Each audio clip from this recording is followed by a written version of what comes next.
Hi, folks. Welcome to another episode of Film Study. This is Ken McKusick, and we're here for our second matchup show. This one on the offense versus the Kansas City Chiefs in this Week 4 late game matchup, the 4:25 game, the national game, center stage. The Ravens were here in Lamar's rookie year for one of the really good games of the year in 2018. Ended up very disappointing loss, so the only one Lamar suffered during the regular season. Anyway, here to talk about these matchup is my friend Frazer Tafar, my friend and partner Frazer Tafar. How you doing? Doing good, Ken. Glad to be back on for the offensive show. Offense continues to chug along, but we did have a lot to talk about in the defensive show. Talked about how the Ravens can stop KC's 12 personnel, whether it be run, pass, or play action, and then seeing if we could really generate four-man pass rush, whether it be caging or mirroring, having a spy, just having some kind of effect on Mahomes is what we're looking for this week. Yeah, some sort of plan. I think at the heart of that is successfully integrating those new defensive linemen. It's the Ravens' injury situation is undeniably very ugly, and it got very ugly very quickly, going from a Kyle Van Noy and Matabike missing the last game, which was horrible, to the entire defensive line being hurt, and now Ronnie Stanley sitting out practice 2 days in a row. We'll see if he's able to suit up or not, but that doesn't look good. I'll tell you, it we're already way too close to having Carson Vincent on the field than I would have hoped for in this rookie year. So as excited as I was for his play in camp, and how much runway he appears to have, and in terms of a really positive quality future. Last thing I want to do is see Carson Vincent on the field this year, and we might be pretty close to that. Let's move ahead with the offense here a little bit. Frazer, I'll give you the honors here. Yep. So my first matchup this week is the Ravens on schedule throwing passing plays versus off schedule passing plays. Um, we know what Lamar can do off schedule. He's the best off schedule quarterback in the National Football League, maybe in history. He can make things happen out of nothing. But in this game, we're going to need him to be on schedule. The guy that seems to be really in sync with him is Rashad Bateman in those aspects. He's able to get in between those linebackers and curl to give Lamar open window to throw the ball. Obviously, we have Zay on his over routes, on his ins, on his outs. Just being able to get to the top of his drop, one hitch, two hitch, and let it go. Um, I know last week that Detroit was really sticky in coverage. So really, if the coverage is there, you really can't expect him to do much. He probably has to do what he can do on the off schedule side. But that's where Monken comes in, trying to scheme up the right plays, whether it be in sorry, not 13, 11 personnel or in 12 personnel, Mm-hmm. trying to break guys open, kind of like how we did Tez Walker early in the game. Just make it easy for Lamar so he doesn't have to hold on to the ball and create magic every single time. It's interesting. The Ravens have never, in recent years, they did a little bit under Flacco, but even then it was pretty rare. But they've never in recent years tried bunch or pick and rub concepts. It's a mesh concept. In the middle of the field, you have receivers crossing. Every NFL team does that. But I'm talking about where you bunch three receivers Yep, yep. on one side of the field. They just don't do that. And you see Patrick Mahomes do it very effectively. It'd be interesting if Lamar could add that to his repertoire, even if it were a decoy. But because Lamar's value is so great on extended plays, the Ravens never really are in a position where they want to play small ball using pick or rub or condense their formation in some way that makes it easier to guard Lamar. Yeah, Lamar personally as a runner. Um, right. so But it's just an interesting seeing, Pittsburgh in the the waning Roethlisberger years or Mahomes use so much pick and rub against the Ravens. yeah, and I think that's where we need to continue to utilize the whole field. I was thinking about that when we were in production. We need to run more condensed trip sets. We do run trips closer to the line of scrimmage, but I'm saying when we run trips, it's like a weird spread line trips to the outside. I think what you're saying is more of a triangle trips Yeah. where we can run multiple things and we have multiple ways of attacking the field. Um, I do agree with you in that aspect. I think a little more creativity is probably going to be seen during this game. I think all hands are on deck. The gloves are coming off. The Ravens are going to show us things that we haven't seen all year. Everything that they're working on in Yeah. the off season is going to come to fruition this game because they've probably been circling this game since the schedule came out, other than the Yeah. Bills game, of course. But I agree. I mean, I think we'll see a lot of new playbook elements that we haven't seen so far. Hopefully, they've had enough time to work on them.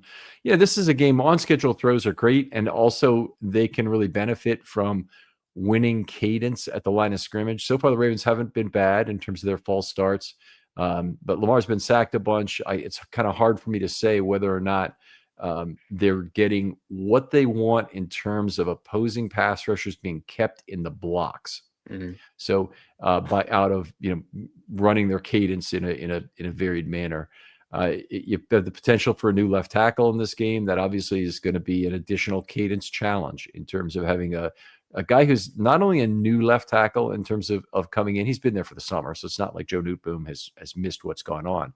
But if he's the one who's playing left tackle, not only is he not particularly good, he's also not particularly In sync with the offense right in now. sync with the other offensive linemen, and that's Yeah. what really concerns me about this. On top of I, that, we're going to be in KC and probably like the loudest stadium very in the loud, National yeah, Football League. So yeah. So they can run silent, but you're right. They probably have some problems in terms of going on three when the stadium is extremely loud. Bateman, a big weapon in this game. Hopkins also is a very fine route runner, not a big separation guy, but a very fine route runner. Bateman, outstanding separation guy, who's a great route runner, and they really need to make use, I think, of him in this game and try and figure out how to get him open and take advantage of the initial beat and move he puts on the opposing corner at the top of the stem. They need to do that in a game like this, and it's not something Lamar typically does. He likes to see the throw develop, make sure that corner is trailing, and hit a Flowers, hit a Bateman under those conditions. Sometimes you just got to have the trust in your receivers. He yep. seems to have it with Hopkins. He needs to have it with Bateman in a game like this, where Bateman is gonna make the corner make the wrong decision at the top of the stem. Yeah, and I think that's the last step for Lamar is he needs to be on time as much as he can Mhm. because I mean right now the leading he has the leading passer rating in NFL history, but Mhm. it could be even better if he was on time. So good. Right now, I think if I was to wax poetic about what's going on with Lamar Jackson, I'd be happy if he could stay at this level for several years. When I say that, 2, 3, if he could play at his current level where he has been, what I'll say generally in 23 and 24, and now it's so far in 25. If he could stay at this level for 2 or 3 more years, that's the most we could possibly hope for. If he were to do more than that, obviously he will be the championships away from being considered the greatest of all time. He'll Right. definitely be considered the greatest of his type by a wide margin for a long time, like Michael Vick and all Steve Young and all the other guys who've been great combination quarterbacks. He probably Mahomes as well. He'll be considered greater than them in terms of his level of play on the field, but not in terms of necessarily the championships, unless he really gets going on that Yeah, in we need terms him of to get going because even if he gets one, I mean, he's yeah. surpassed all of those rushing quarterback archetypes, and he's probably in the category of top five at that point. Yeah, Because I Jalen mean, Hurts has won. Cam Newton never won one. yeah. So Michael Vick But never Jalen won one. Hurts, So, can you really call him a running quarterback? I think Lamar revolutionized the game when he came in. Cam Newton of course. revolutionized the game. Hurts did not revolutionize the game, I Well, don't think. I think we've already covered that by saying that Lamar is by far the best of his type of quarterback. Steve Young, watch him running the ball in the 1990s. I mean, it was good. It was really special at the time, but Mm. he handles like a freaking shopping cart Right, compared right, to Lamar right. Jackson. No. 49ers fans will defend it, and like this is the ultimate tape don't lie kind of thing. Him running around on the dirt is a little bit difficult, I admit, but still, it's funny. All right, let me move on to my second topic, which is dealing with the tough pass rush matchups presented by Jones and Karlaftis, which I think are the two the Ravens really need to neutralize in this game. It's not any big surprise. The rest of their pass rush and the rest of their interior in particular is not particularly great. So they really need to deal with these two and keep them from ruining the game, stalling a couple drives all on their own. They probably have to continue with high eligible receiver usage for sets and Yes. chips. They've done averaged 1 per play the last 2 games, 1.0 per play the last 2 games. And the first game is actually is over 1, which is exceedingly rare. And this last game was even more, really, because it was 0.97, but it was many more set blocks, which means a set block versus a chip block. Set block, an eligible receiver stays in to block. A chip block, they throw a block usually into the ribs of an edge rusher as they're going out for a pass. So those are the difference between the two. Either way, you're making a commitment of your 5 eligible receivers to improve your pass blocking. But with set blocks, it's fairly obviously it's much more significant, the investment you're making in having a clean pocket there or giving your quarterback a additional chance. Chris Jones kind of requires it based on how dominant he is, and I think they'll probably have to do some of that. Timing throws to Bateman and Walker in particular are things I want to see this week as a measure to combat the effectiveness of those two. And you've already hit on that in your previous points. I won't jump on that again. And I think this is another game where Lamar's legs are really tested. I think, the 4-man pocket is something to give. They'll probably show Leo Chenal, who's one of the really great tacklers that the Chiefs has, as a spy. They've done that in the past. And I'm sure they've watched the tape of that Detroit game, and he's probably licking his lips in terms of his ability to impact this game and keep Lamar under control. So this is going to be a tough game. It's going to be a really tough test for Lamar, not only running the ball, but also just moving around in the pocket to try and create time and space for himself. Yeah, Detroit did give kind of I'm not going to call it a blueprint because you're never going to get a blueprint on this guy. A little more of a guideline on what to do against Lamar, and I think they're definitely they're ready for whatever these defenses are going to build off what Detroit did. Um, uh, I think some of it is um, I don't really want to talk out of line because I'm not an offensive line expert or anything, but it's really our all linemen just staying in their general area. Like, don't get if you're a guard, don't get caught up passing the cone with the tackle on a double team in a pass play. Like, I mean, it's it's just the little things that are costing us. And I think it really does start up front. It'll be tough if Ronnie Stanley can't go, especially if Carl Loftus. Yeah, I mean, we have to chip him every single play if Ronnie's not going. So Yeah, it's another asset from the receiver position that we have to take away, or the pass game that we have to take away. So really, I want to see the receivers step up big. Bateman, we have to see Hopkins get a couple of jump balls, one-on-one opportunities because they're going to give it to him. So we're going to see probably. I want to see more back shoulder fades. I haven't seen back shoulder fades in Lamar's bag. Let's see if he can bring that out this week. All right. All right. They certainly could try that with Hopkins. Trust levels at a very high level. Yep. So moving on to my next point, just getting right into the meat and bones of it. I have the Ravens offensive line versus the Kansas City defensive line. Um, I wouldn't say they got their butts whipped in the pass game, but they did get their butts whipped in the run game. Not being able to create holes for the second straight week. It's very disappointing. We're not used to this. Um, this is the last time I can remember a stretch like this. Maybe there's been some in between, but the 2013 year when after the Super Bowl where we just couldn't run the ball with Rice, it would just seem impossible. It's kind of feeling like that, but we have a good running back. I want to see the offensive line really continue to gel, make holes. I think Pat Ricard not being there is starting to show itself. Um, Zaire Payton has done his best. He had this game of his life first game, and I don't know if you can concur with this, but he's been slightly falling off week after week prior to the first game. I'm sorry. Who are we talking about here? Mitchell Payton. Mitchell Payton. Okay, right. He hasn't been that impressive. He had a very, very costly false start in the Cleveland game that backed him up from the 1 yard line, and the sum total of his blocking achievements. While it's been a respite from a potential desert that you would have with no Patrick Ricard around, it still hasn't been enough to kind of make up for some of his mistakes. So yeah, I've been a little frustrated by him. Yeah. So, and I think the real thing with Henry is he needs that powerful lead guy who knows where he's going just to spring him open. And I think uh, the effort of our guards are appreciated, especially on their pulls, but we just do need that extra enforcer to clear the way for Henry so we can get to the line of scrimmage at full speed and then fall forward for 2, 3, 4, 5 yards, and then we'll get going from there. But we just we just have to get him going. Like that touchdown run last week, that was very well blocked. Mm-hmm. Roger came off, his Yep, man got to exactly. the second level. I mean, that was impressive.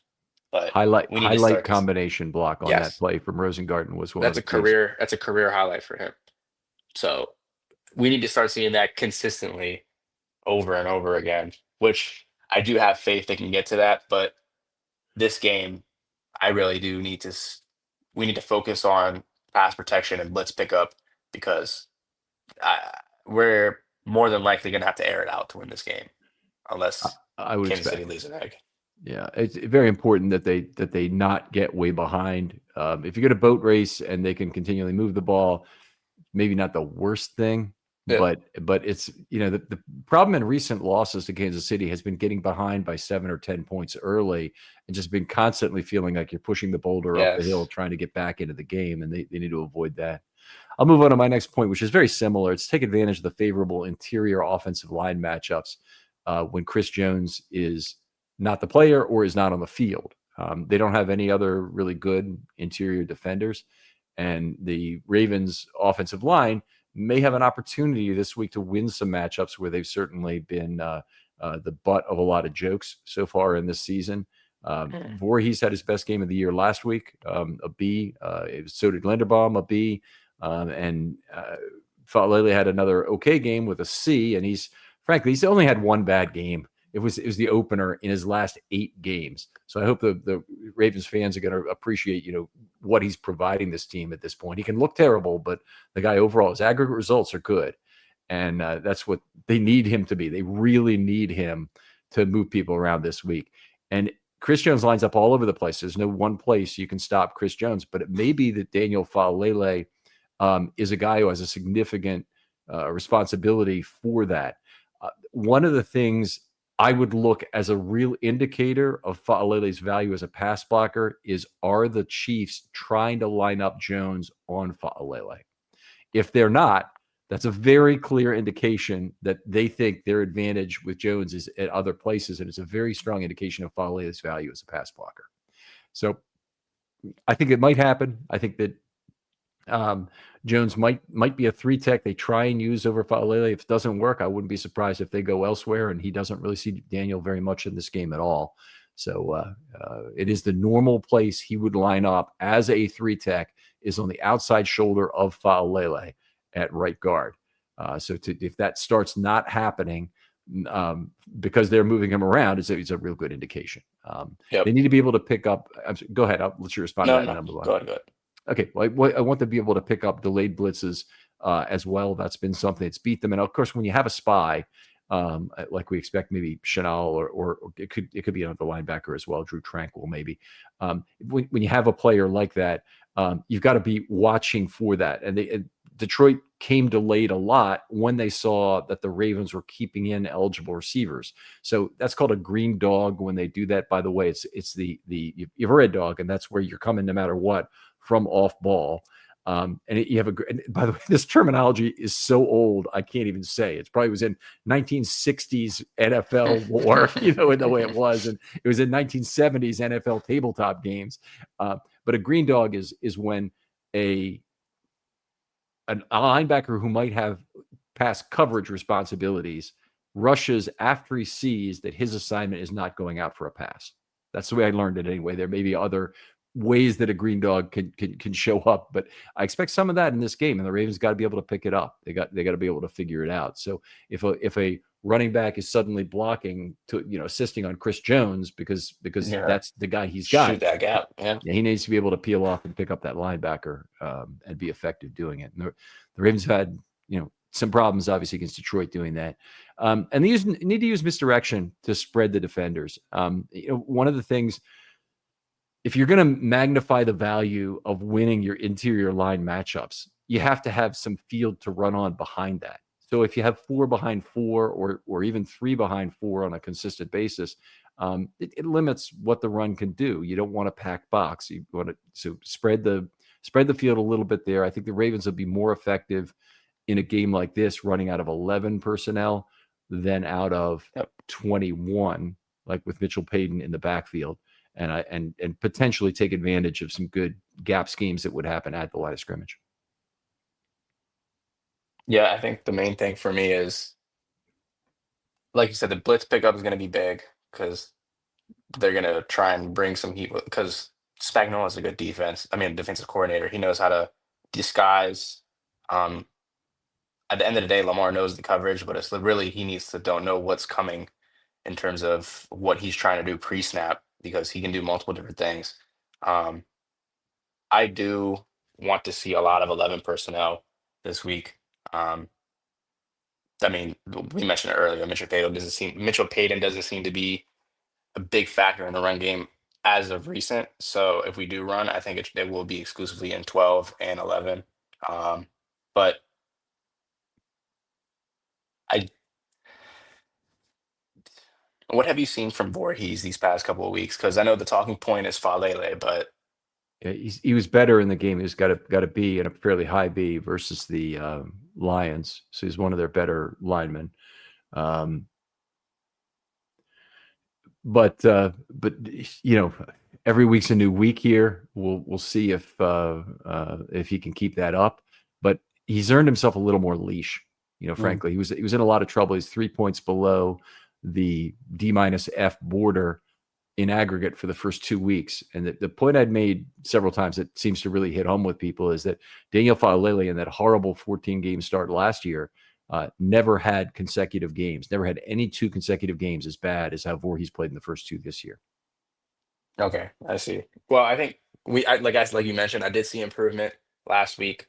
There was really no real peep from him, but like you mentioned, the first 2 weeks were tough. I think this week, if we don't see Jones on top of Falele, we'll see him on Voorhees. Mainly because of the size difference. I think Chris Jones would probably have a easier time trying to get through Voorhees rather than Falele. But again, Farley doesn't have the best feet, so he could just get through it quickness. So he really has to pick his poison this week. But I think the Ravens do have a plan. Expecting a lot of chips from Justice Hill and hoping to see maybe Keaton Mitchell this week on some misdirection, just something. Just have him in there as a threat. So to your point, just make the Yeah, defense flow one way and have something, it's I wish I try and run the felt ball that it straight was up hasn't even worked. likely that he would be Yeah. active this week, and I'm concerned that this is another where he won't be. Um, but we'll see. Maybe all the injuries will somehow open up a spot for him, but none of the injuries are at positions where he can replace the person either on offense or on special teams. So at some point, for Mitchell to be on the field and be the kind of misdirection weapon he is, they have to make the choice between him and Ali, or they have to decide that Justice Hill can go back and play some special teams. Which that's the thing I think they really need to commit to at this point. I think if you say Mitchell's not good enough on special teams, well, enlarge his offensive role, including potentially taking some snaps from Henry, but also playing some pony with Henry, and get him on the field more and have him prove his value there and as a kick returner. Don't worry too much about the other special team snaps because it's a fairly small number, but whatever there is, Justice Hill can play those. He's been one of the best special teamers in the leagues for years before he stopped playing there in 24. So let me play devil's advocate here. We know Derrick Henry has had these issues from every single game this year. If he has, God forbid, another fumble between now and the bye, do we look to see Keaton Mitchell really get interjected into this offense and split carries? Because Harbaugh has an issue with fumbling, and he's not putting Henry in Right. the doghouse because he's Derrick Henry. Yep. So any other running back, he would have probably already been cut by now. Well, I don't know about any other running back, but you're right. Derrick Henry has But a yeah, not special the top status guys. Yeah. because of his contract Yep. and because of who he's been for all these years. I mean, there's Of real course. legitimate hope. There's also, been some mitigating circumstances in the one game against the Lions. And right at the podium immediately after the game, Harbaugh was correctly pointing out that the ball had been he was holding it right. He's holding it correctly high and tight, but that Hutchinson came from a backside from A around the perfect play angle. basically to come back and get that fumble recovery. Sometimes you got to just tip your hat to the opponent. A Of forced course. fumble is not always about the fumbler. Sometimes it's about the damn guy who knew exactly how to punch it out, and there was no stopping it really there. Now that wasn't necessarily the case with the first two fumbles. In particular, the one that was recovered by Wallace in week Yeah, that one was two not against the bad. Browns, that was That's a bad one. a bad one. And I thought that the first one, he was snowed under. It was a difficult situation. It was Of definitely a shot course. on goal opportunity, but then it was just the worst timing imaginable.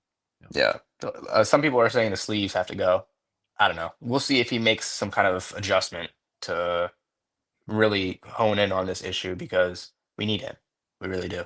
And we don't want him to, mess with his psyche as well. All right. Outstanding stuff, Frazier, as always. Tell folks where they can talk football with you online. You guys can reach me at Twitter/X at F_Rave8. That's F_RAVE8. I want to thank the fans for listening, but I also want to thank you for occasionally providing outstanding topics for potential podcasts. And I always want to hear from people who want to talk football with me and do a film study short. Please do that. And DMs are always open on Twitter. I want to hear from you. But I also want to hear from you if you're not comfortable coming on air, but you want an explanation maybe of how something works or an explanation of why something is not working for the Ravens this year and a review of that.